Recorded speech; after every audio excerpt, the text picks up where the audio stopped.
trường mơ.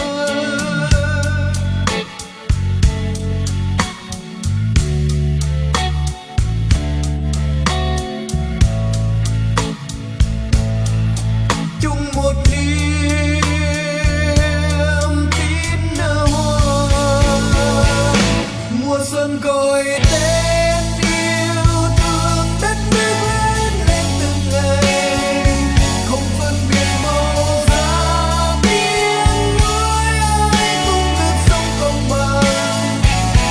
Mùa xuân gọi tên rằng mình nón sáng trên vai người, hạnh phúc chung một bầu trời.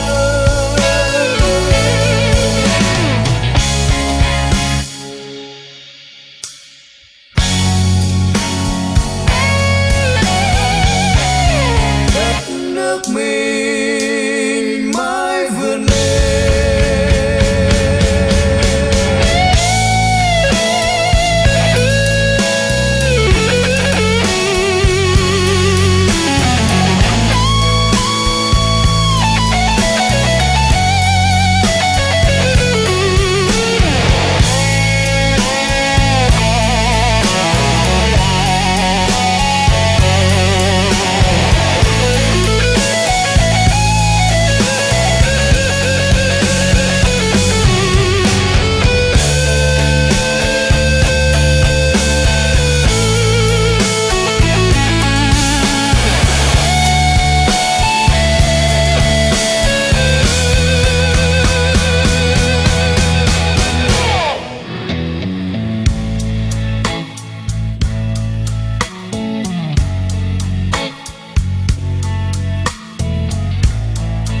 Tiếng mây vang không trường mơ.